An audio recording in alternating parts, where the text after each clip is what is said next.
I used to think I was the strong one, because I always picked up the phone, always sent the money, always made it work. But now, the silence is louder than anything, because the minute I stopped giving, they disappeared. This morning I woke up to an alarm I forgot it set. It played that soft piano loop, the kind of sound that used to calm me after long nights of pretending I wasn't tired holding someone else's panic on my back. But this time there were no missed calls, no voicemails, no, "Can you talk real quick?" messages, no emergencies waiting in my inbox like landmines. Just silence. I looked at the screen. July 12th, my birthday. I set the phone down face first on the nightstand. Not in anger, just instinct now. A way of reminding myself, don't expect anything. It's been 7 months since I last heard from them. 7 months since I didn't answer Mom's call while I was in the middle of a client pitch. 7 months since I told my brother I couldn't lend him money this time. 7 months since I took longer than 15 minutes to reply to my sister's emotional avalanche of messages. And she told me I'd changed. The thing is, I didn't block anyone. I didn't scream or curse or write a dramatic final message. I just stopped saying yes. And that was all it took for me to vanish from their world. I remember when my brother used to call with that voice full of urgency and charm. "Yo, Lena, I just need a quick loan, swear I'll pay it back by Friday." And I'd send it, even if it meant cutting into my own rent, even if it meant skipping groceries for the week. Friday came. Nothing. The next one, still nothing. I'd remind him gently. He'd laugh like I was joking. "You know I got you, sis." But he didn't. He never did. My mother never asked if I could help. He just assumed I would. "If I had someone to help me when I was your age, I wouldn't have ended up like this," she'd sigh over the phone, which was code for, "You owe me." Every favor was wrapped in a story of her sacrifices. Every dollar I sent felt like payment on an emotional debt I never agreed to take on. She was good at that, reminding me how much I owed while pretending I'd given nothing. I walked into the kitchen slow and quiet. My apartment was still. My plant by the window stretched toward the morning light, thriving in the calm I used to mistake for loneliness. I made myself coffee, black, no sugar. I used to drink it sweet when I had to stay up late solving other people's problems. Now I like it bitter. It reminds me I'm awake. I stared at my phone again. I didn't want a message. Not really. But the silence still stung in ways I didn't know how to name. Isn't that something?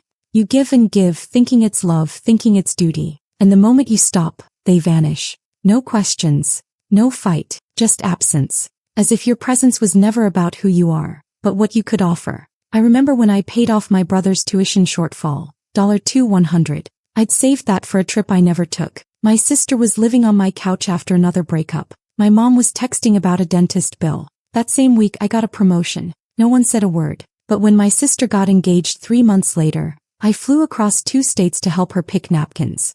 I opened the drawer beside my couch and pulled out my old black notebook. A ledger. Not of money, but of moments, dates, transfers, favors, things I gave up without blinking. The job interview I skipped to take my mom to a doctor's appointment she canceled last minute. The conference I missed because Jake needed me to co-sign something again. The vacation I pushed back, again. Pages filled with things I gave up while they praised me for being so reliable. I flipped through those pages slowly. I never showed anyone this book, because keeping score wasn't allowed. But this wasn't about scorekeeping. It was about proof. Proof that I was real. That I existed outside of service. That I bled every time they pulled and never poured anything back. The phone buzzed. My breath caught just for a second. A message. Unknown number. Someone asking if the couch I listed on Facebook Marketplace was still available. I laughed. One of those quiet, bitter laughs that no one hears. I didn't reply. Just turned the phone back over, face down. Then I looked out the window at the light hitting the edge of the plant's leaves. 7 months ago it was dying. Just like me.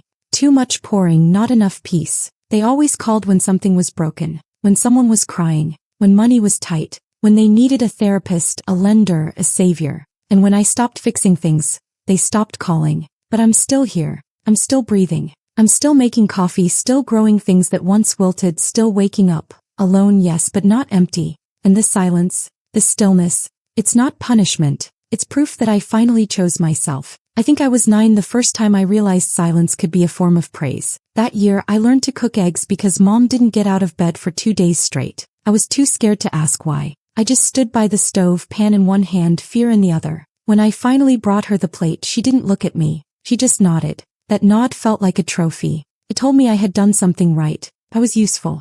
I was enough, for a moment. After Dad died, everything shifted. I don't even remember the funeral clearly, just the weight of adult eyes on me, telling me I had to be strong for my mother. "You're the eldest now," someone whispered like a curse. Mom cried in the hallway, loud and endless, while Jake clung to her leg and Emily wouldn't stop wailing. Me. I folded the laundry. I heated up dinner. I listened for the sound of the faucet so I'd know when she was done crying. I didn't cry. Not once. Not because I didn't want to, but because I couldn't afford to. That's the moment I began to believe that love meant disappearing parts of yourself so others could stay whole. I got good at it. Too good. By the time I turned 12, I was helping Jake with his homework, making Emily's lunch, answering the phone when bill collectors called. Mom used to say, "You're such a little grown-up. I don't know what I'd do without you." Thought that was love. I didn't understand that what she meant was, "Don't you dare stop." I remember asking her once if I could join the after-school art club. I was 14. I had found this sketchbook at the back of the library, pages full of charcoal figures and soft pencil shading. Something in me lit up. I brought it home excited. She looked at it and said, "That's sweet, but who's going to watch Emily until I get home from work?" Just like that, my want became a burden. I folded the page I had sketched halfway through and never touched the book again. Jake got away with everything. Late grades, lost shoes, detention slips. I'd cover for him. If I didn't, Mom would just explode and the house would become this awful, tense place for days. I started predicting her moods before she even said anything. If her coffee was too quiet in the morning, I knew she'd snap by evening. If she cleaned the fridge at midnight, it meant she'd wake up crying. I learned to be 2 steps ahead of everyone's needs. That's how I kept the peace. That's how I survived. They never called it sacrifice. They called it love. They called it being there for each other. But the math never added up. I showed up every time. And when it was my turn to fall, no one caught me. When I got pneumonia at 16 and missed 2 weeks of school, no one even offered to bring me tea. I made my own soup. I took care of my own fever. When I mentioned I needed rest, Mom said, "Well, I'm tired too." That's motherhood. But I wasn't her mother. I was her daughter. Wasn't I? Even now, I look back at those years and wonder how I survived them without anyone noticing the slow collapse inside me. The way my shoulders tensed every time the phone rang. The way I taught myself not to cry unless it was behind the bathroom door. The way I wanted to scream the word help, but whispered, "I'm fine" instead. We didn't celebrate my high school graduation. Jake had totaled his car the night before, and Mom spent the whole day trying to get a ride to the impound lot. I remember sitting on the back porch in my cap and gown, watching the sun go down, feeling like a placeholder in my own life. Emily came outside for a second, handed me a card she drew in crayon. She was 8. She said, "Mom says you'll go to college and be successful so we can all relax." I smiled. That was the moment I stopped dreaming for myself and started planning for everyone else. I didn't have a real birthday party until I turned 28, and even then I threw it for myself. I invited some coworkers, bought my own cake. No one from my family showed up. Jake said he had something come up. Emily forgot, and Mom texted me a single line, "Happy birthday. Hope you're not mad at me." I wasn't. I was just tired. And yet, despite it all, I kept giving. I gave even when it made me sick. I gave when my own bills were overdue. I gave up weekends, savings, peace of mind. I sent grocery money when I was eating ramen for dinner. I answered panic calls at 3 a.m. when I had meetings at 9. I held everyone together like some invisible glue. And the thing about glue is, it holds things in place while being stretched thin. No one ever sees when it starts to crack. They called me responsible. They called me dependable. They called me the strong one. But what they really meant was, you don't get to fall apart. You're not allowed. That's how they trained me. With nods instead of affection. With guilt instead of gratitude. With silence instead of softness. They taught me that being loved meant being needed, and being needed meant disappearing every time someone else had a problem. And I was so desperate to feel worthy. I let them turn my worth into service. But here's what I know now. Love without freedom is not love. Sacrifice without rest is not noble. And families that only function when you're exhausted are not families. They're systems.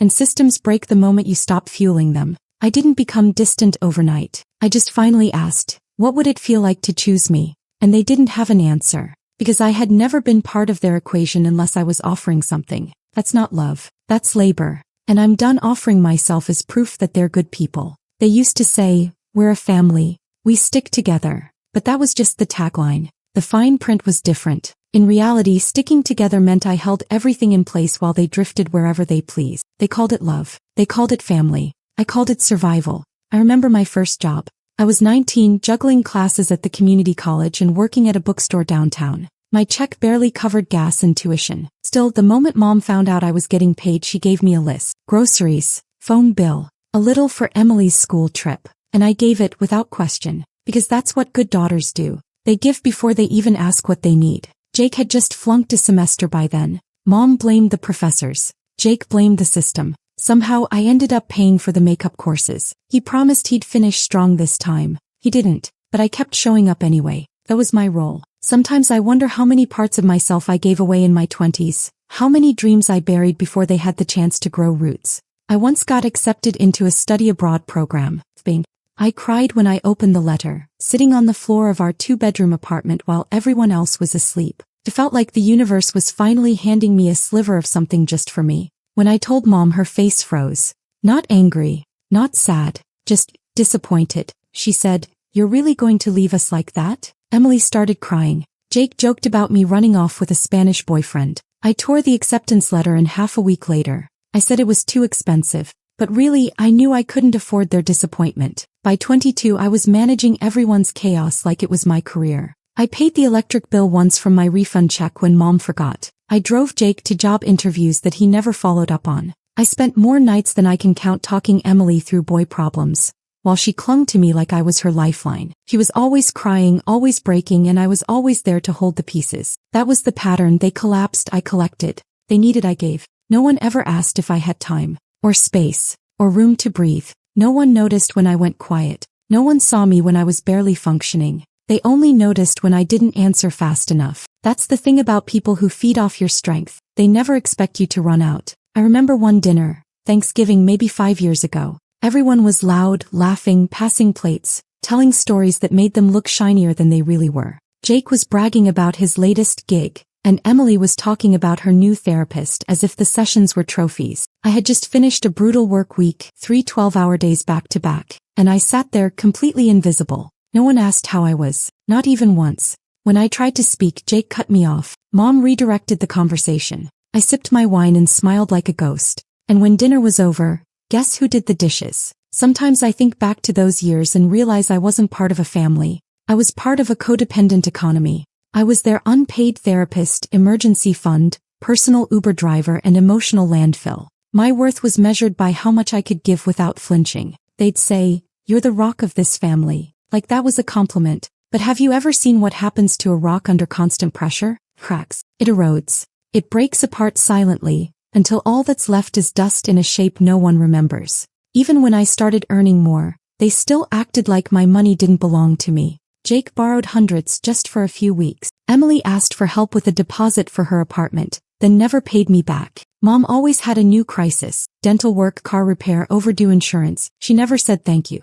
Just sighed with relief like it was my job to fix her world. And every time I tried to bring it up, every time I said, "This is hard for me too," they'd turn it back on me. "You're being dramatic. Don't be selfish. Not everything's about you." So I stopped talking. I kept the ledger in my head. I kept the pain in my chest. I kept showing up because the alternative felt worse. If I stopped, who would I be? What would I have left? That's the scariest part of being raised to serve. You forget that you're allowed to have your own story. You forget that your life isn't just the background to everyone else's chaos. I told myself for years that I was needed, that my sacrifices made me important. But in hindsight, I see the truth. I wasn't loved. I was useful.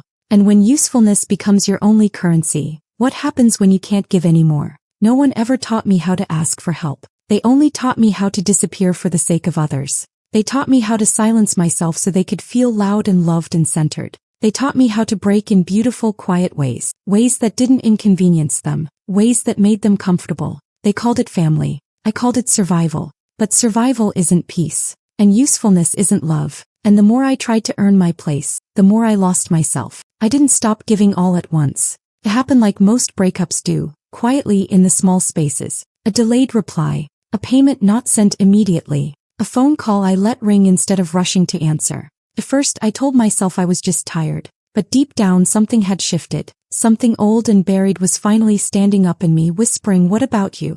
The first time I didn't answer Jake's call, it was a Tuesday evening. I was in the middle of cooking dinner for myself: salmon, roasted carrots, and jasmine rice. One of those rare meals I made when I had energy left after work. My phone buzzed 3 times in a row. His name. I stared at it, fingers sticky with garlic, and I felt my chest tighten the way it always did when I saw his name. I knew it would be about money. It always was, but I didn't answer. The silence afterwards surprised me more than the call itself. He didn't follow up. No angry text, no guilt trip, just nothing. Like he hadn't called at all. That was the first clue. Not that they were mad, but that my usefulness had an expiration date. A week later, Emily texted me in full panic over something her boyfriend said. Usually I'd drop everything, but I didn't. I gave it an hour, then another. I responded with one calm sentence. That sounds like something you should talk to him about. She didn't reply, just left it on read. When Mom called that Sunday, I let it go to voicemail. I was sitting on my balcony, wrapped in a blanket, listening to a podcast about emotional boundaries. The irony wasn't lost on me. I had spent years being the hotline for everyone else's storms. But now, as I watched the sky turn purple and the wind rustle the leaves in my one surviving plant,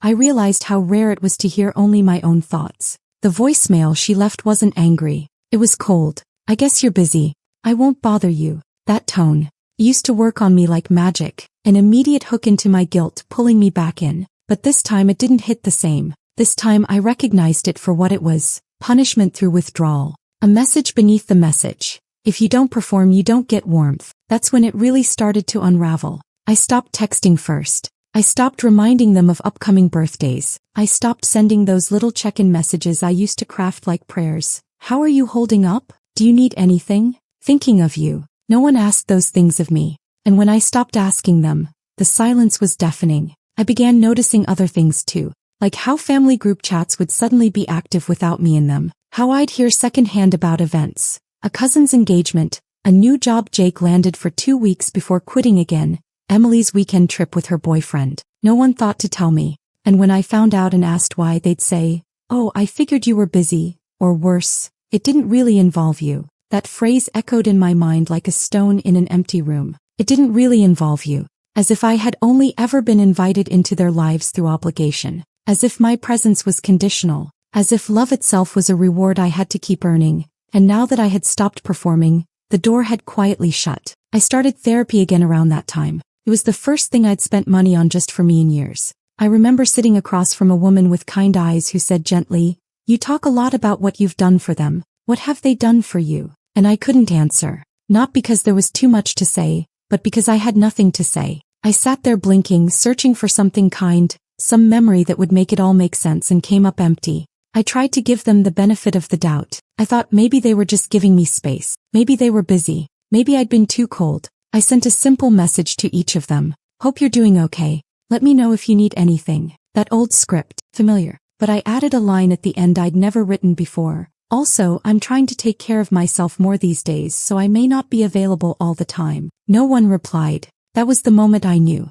It wasn't that I had said something wrong. It was that I had finally said something right. I had drawn a line. Not even a thick one, just a whisper of a boundary, and they evaporated. I spent days feeling like I was floating, untethered. Part of me hoped they'd call. Not because I wanted to go back, but because I wanted to believe I mattered beyond the services I provided. That I was more than the role I played. But days turned into weeks and the silence deepened. And with that silence came clarity. They never saw me. They saw what I gave. And when I stopped giving, they stopped seeing. I used to think their love was hidden beneath the mess. That if I kept digging, I'd find it. Under the guilt, under the chaos, under the silence. But what I found instead was absence. A hollow where love should have lived. A structure that looked like family but was really just dependence dressed up in affection. They didn't scream. They didn't fight me. They just ghosted me. Slowly, strategically, like a faucet being turned off drip by drip until there was nothing left. No words. No warmth. Just air. And somehow that hurt more than anything else. Because what they were really saying was that I only ever mattered when I was giving. There's a kind of grief that doesn't come with funerals or black dresses or casseroles in foil trays. It's quieter than that. It comes in waves, in the middle of errands or at the sink while rinsing a plate. It's the grief of realizing the love you were given wasn't real. Not in the way you needed it to be. Not in the way you spent your whole life hoping it was. That kind of grief doesn't announce itself. Just settles in, slow and suffocating. It hit me one afternoon while I was cleaning out a drawer. Just a boring, unremarkable Wednesday. I found a pile of old birthday cards, tied together with a rubber band. You'd think it would be sweet, sentimental.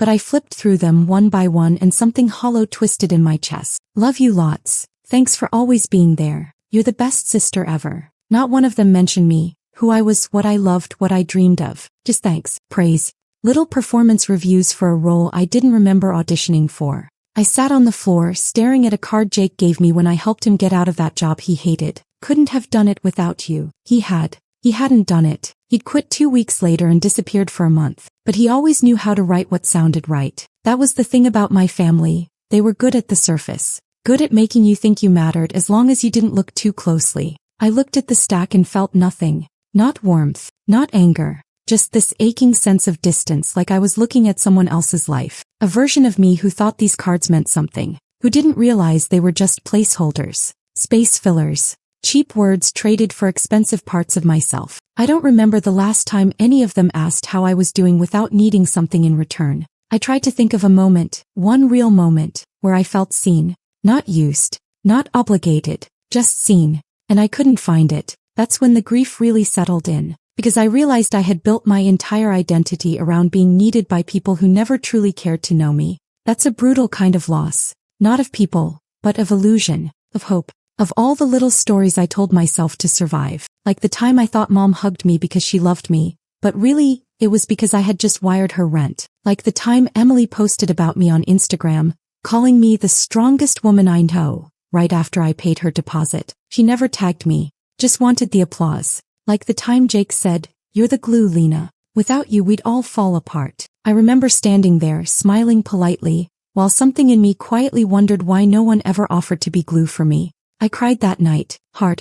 The kind of crying that doesn't make sound, just shakes your whole body and leaves you breathless. I cried for the girl I used to be, the one who thought being chosen meant being emptied, the one who mistook dependence for devotion, the one who twisted herself into every shape just to be allowed in the room. I mourned the birthdays that never mattered unless I paid for my own cake. The holidays I spent cooking, cleaning, carrying while everyone else basked in the glow of their messes. I mourned the love I gave away like water in a desert, hoping someday someone would pour even a cup back. And I mourned the silence. Not just theirs, but mine. All the times I wanted to scream, "This hurts," and didn't. All the times I swallowed my exhaustion because someone else needed saving. All the times I wanted to be held but didn't ask because I knew the answer would be a shrug or a lecture. No one tells you that healing feels like heartbreak, that choosing yourself after a lifetime of being everyone else's backup plan will feel like betrayal, even when it's not. That silence, even when it's peaceful, will feel unbearable because you spent so long mistaking noise for love. I stopped reaching out after that night,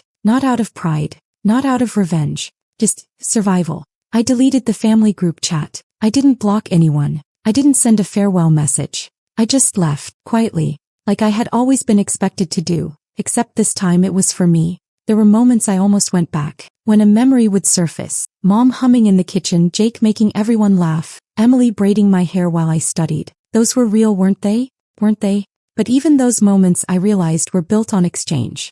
I kept the peace. I provided the ride. I sacrificed the sleep. I earned the sweetness. It was never unconditional. And that's the grief I keep learning how to hold. Not just the grief of what happened, but the grief of what never did. No one ever said, "You don't have to fix this." No one ever said, "Let me carry you for a while." No one ever said, "I love you," even when you have nothing to give. And when you've lived your whole life waiting for those words, their absence becomes a scar you carry in silence. So I light a candle now when it hurts. Not for them, for me. I sit in the dark and I let myself ache. No pretending, no performing, just grief, just breath, just being. Because even that, even this, is more honest than anything they ever gave me. My body started speaking before I was ready to listen. It began as tiredness, just a kind of slow drag in the mornings like walking through syrup. Thought it was the weather. Maybe stress. Maybe I was just being dramatic. I had been taught not to listen to myself after all. I had been trained to override signals. Hungry. Wait. Sick. Keep moving. Tired. You'll sleep when they're okay. But this was different. I'd wake up feeling like I hadn't slept at all. Sit at the edge of the bed, blank, staring at the wall like it owed me answers. Simple things started slipping. I'd forget where I put my keys. Burn the rice. Leave texts unread not because I was angry, but because the thought of forming words felt like a mountain. The world became heavier in quiet, invisible ways. It wasn't sadness. Not exactly. It was something beyond that. A kind of depletion. Like my soul had been overdrawn and the bank was finally sending notices. Every noise was too loud. Every question felt like an accusation. Even joy when it came felt suspicious. like I had to justify it. One morning I stood in the shower for nearly 20 minutes with the water off, just standing there wrapped in a towel, forehead against the tile. I wasn't crying. I wasn't thinking. I was just still, numb. It scared me how easy it was to disappear into the silence. I tried telling a friend, someone I had known since college. I said, "I think something's wrong with me." She smiled and said, "You just need a spa day." I nodded, but I wanted to scream. Because this wasn't about pampering. This was about the fact that I couldn't remember the last time I felt alive inside my own body. Years of overgiving had hollowed me out. I didn't just burn out. I evaporated. That's what happens when you live your life on call. When every moment is borrowed by someone else's needs. You stop being a person. You become a reservoir, a resource, a function. And when the reservoir runs dry, no one asks if you're okay. They just complain about the drought. My therapist once said, "The body keeps the score." I didn't know what she meant at first, but then came the migraines, the tension that crawled up my spine and lived in my jaw, the way my stomach clenched at the sound of my phone buzzing even when it was just a work email. I realized then, my body remembered every time I was abandoned, every time I stayed silent, every time I smiled while dying inside. And yet when they stopped calling, I didn't feel relief. I felt guilt, that old, familiar poison. I caught myself wondering if Jake was okay. If Emily had figured out her rent, if Mom had someone to talk to. That's the twisted aftermath of emotional conditioning. You grieve the people who used you and then you feel bad for grieving. You start wondering if you're the monster. One night, I stood in my kitchen staring at the same unopened text thread from my sister for nearly 15 minutes. It was from 3 weeks ago. She had asked for help, again. Said she was really going through it. I hadn't replied. Not because I didn't care, but because I had finally run out of pieces. She didn't follow up. Not a second message. Not a missed call. Not a knock at the door. For years I thought I was irreplaceable. The emotional backbone of the family. But turns out I was just convenient, easy to reach, easier to forget. I didn't eat dinner that night. Not out of punishment. Just forgot. I made tea and stared out the window. The city was alive beneath me, but I wasn't part of it. I felt like I was watching life happen through glass, close enough to touch but not really in it. I started sleeping on the couch more often. Something about the shape of the cushions made me feel safer. Less expectation. Less weight. My bed felt too ceremonial. Too much like I was pretending to live a life that didn't fit anymore. Even music felt heavy. I stopped playing my old playlists. Every song reminded me of someone I had carried for too long. I stopped posting online. Not out of spite, just fatigue. I couldn't perform anymore. Couldn't curate the version of myself they all liked. The Elena who always shows up. The Elena who always knows what to say. She had gone quiet, and I didn't have the energy to resurrect her. I started noticing things I had never made space for before. The way the sunlight hit the corner of the bookshelf in the afternoon. The sound of the neighbor's dog scratching at the door. The taste of tea when I drank it slowly. It wasn't joy exactly, but it was presence. And presence, I was learning, was a kind of healing. I didn't want revenge. I didn't want an apology. I just wanted rest. Not sleep. Rest. The kind where your shoulders drop for the first time in years. The kind where your breath isn't laced with shame. The kind where you stop asking yourself if you're allowed to feel peace. That's what no one tells you about burnout. You don't just lose energy. You lose identity. You forget who you were before you were exhausted. Before you became everyone's emergency contact. And finding your way back isn't loud. It's quiet. It's sitting in your own stillness, letting it hurt and choosing not to run. So I kept sitting, kept breathing, kept not replying, not out of anger, but because for the first time in my life, I needed to know who I was when no one was asking me to be useful. Something shifted the morning I bought groceries without anyone else in mind. It was so small, so ordinary, I almost missed it. But there I was, walking through the store in soft clothes and worn-out sneakers, a slow song playing over the speakers, and for once, I didn't check my phone to see if someone had texted me a last-minute request. No frozen pizza for Jake. No dairy-free almond yogurt for Emily. No extra bag of Mom's tea. Just me. Just salmon, blueberries, jasmine rice, oat milk, dark chocolate. Things I liked. Things I'd always put back on the shelf because someone else's needs took priority. I carried that bag home like it was sacred. Not because of what was inside, but because of what it wasn't. It wasn't about them. That night I cooked slowly. I lit a candle. I played Nina Simone. I didn't scroll. I didn't call. I didn't wonder what they were doing without me. I just stirred and sipped and sat. And for the first time in what felt like 100 years, I felt something like comfort. Not joy, not yet, but peace. The kind that wraps around your shoulders without asking for anything in return. There was no applause. No one congratulated me for finally resting. No one sent flowers. No one knew that I knew. That's the secret thing about quiet healing. It's invisible. It doesn't look like a makeover or a grand announcement. It looks like silence, clean counters, a playlist that makes you cry a little, groceries with your name on them. Looks like building a life that no one claps for, but that finally belongs to you. I started walking more. Not far, just around the block, sometimes twice. At first I kept my phone in my hand out of habit, just in case, but after a while I left it behind. I didn't want the vibration, the obligation, the guilt. I just wanted the sound of my own breath, the rustle of trees, the click of my shoes on uneven concrete. I passed a coffee shop I used to walk by in my 20s. Back then I'd always glance through the window and wonder what it felt like to sit alone and not feel lonely, to take up space without earning it. I never went inside. That week I did. I ordered a cappuccino and sat in the corner. No laptop, no to-do list, just me, a book, a table. The sun hit my face through the window and I didn't move away from it. I let it land, let it stay, let it soak into my skin like it belonged there. Because I did. I belonged there, and I didn't owe anyone an explanation for it. Later that night I found myself scrolling through my old messages again. The unread ones, the half-written replies. I hovered over Emily's name. She had sent another vague text a few days before. Hey, hope you're good. Been meaning to call. But she didn't. She never did. I almost typed something back. Almost offered softness like I always used to. But then I asked myself a question I had never asked before. What if I didn't go back? What if I didn't slide into the old rhythm? What if I let her feel the silence she created? What if I stopped rewarding absence with access? I locked my phone and put it face down. Choosing myself still didn't feel natural. It felt like wearing someone else's jacket. Too stiff, too foreign. But it was warmer than I expected. A few days later I started decluttering. Not in a trendy aesthetic way. Just slowly, quietly. I pulled old boxes from the closet. Letters, receipts, family photos. I found a picture of us from Jake's graduation, the one I helped pay for. Everyone smiling. Everyone looking like a magazine ad for functional families. I stared at my face. Not the smile. The eyes. I looked gone. Worn thin. Tired in a way concealer couldn't fix. I kept the photo but I didn't put it back in the box.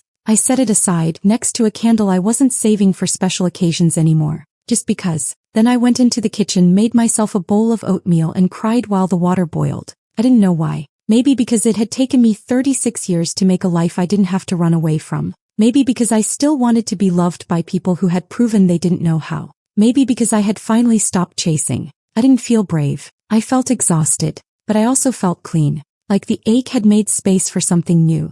Like all that silence had carved out a room I could now live in. Alone, yes, but undisturbed. Peace had a sound now. It was the sound of my own name spoken kindly in my own mind. That's what healing looked like. Buying blueberries, walking without music, drinking coffee without checking your phone, sitting with grief and not rushing it out the door. It wasn't loud. It wasn't Instagrammable. It didn't come with an apology from the people who hurt me. But it was mine. And I was learning slowly, painfully to be okay with that. It always starts the same way. An old number. A vague message. A crack in the door you thought you'd sealed for good. Jake called. After almost 2 months of silence. Of not asking, not thanking, not checking. I saw his name flash on my screen like a ghost from a past life. Just Jake Sell with a missed call notification. No voicemail. No text. Just a nudge. A trigger.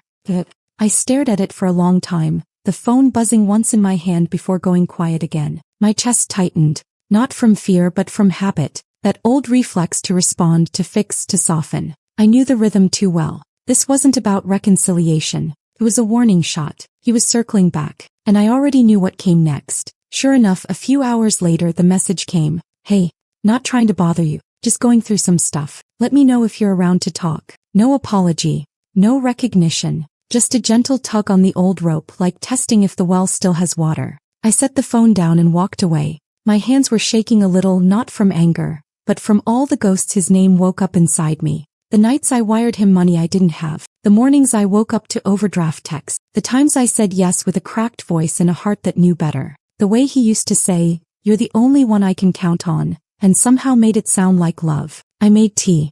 I paced the kitchen. I thought about responding, not to help but to explain. To say, "I'm trying to heal," or, "I can't go back to being that person." But then I heard my therapist's voice in my head, clear as water. You don't owe clarity to people who only show up when they're in crisis. So I didn't answer. I let the message sit there, unopened, glowing like a wound on my screen. I let it sting. I let it breathe. Because this time, I wasn't interested in being dragged back into a performance of loyalty that only cost me more of myself. That night I didn't sleep much. Not because I doubted my decision, but because I finally understood what holding a boundary actually felt like. Not victorious, not empowered, just heavy.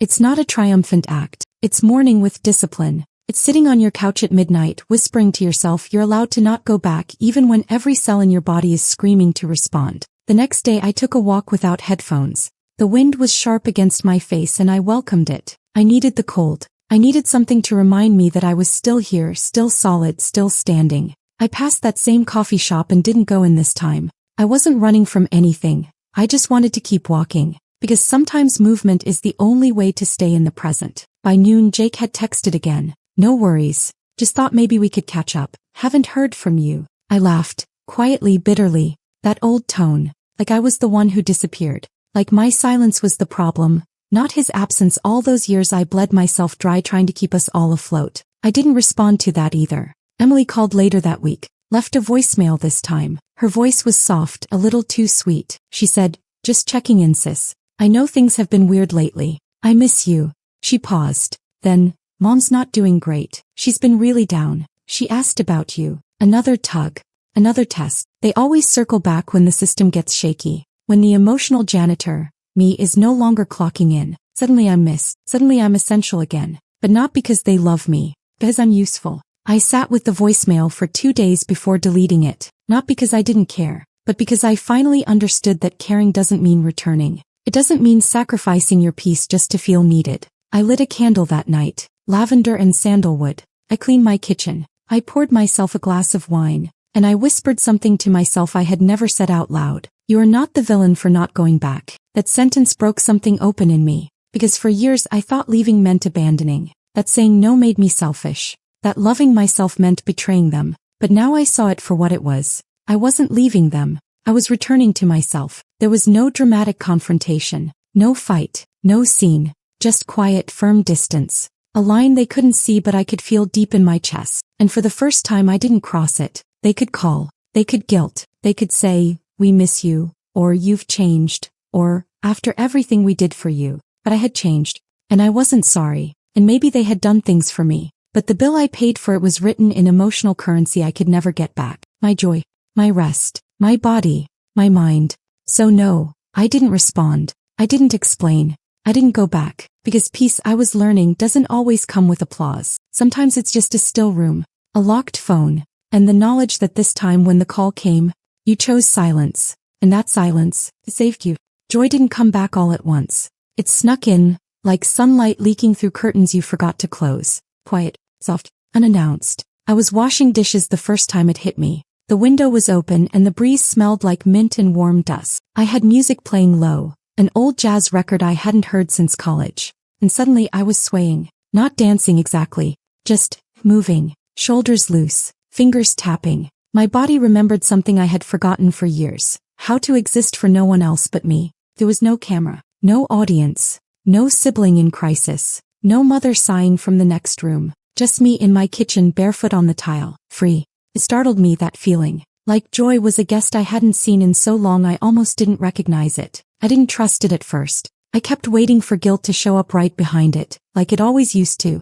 But this time it didn't come, so I let myself keep moving. Later that week I signed up for a painting class. Nothing fancy, just a 2-hour workshop on Sunday afternoons. I didn't tell anyone. It wasn't about that. It wasn't for validation or praise or something to put on a shelf. I just wanted color on my hands. I wanted to make something with no purpose but beauty. The first time I picked up the brush I froze. My hand hovered above the canvas like it needed permission. I hadn't made art since high school. And even then I'd only done it between tutoring Emily and proofing Jake's essays. It was always squeezed into the cracks between someone else's need. But now I had space. So I painted. Badly at first. Then messily. Then joyfully.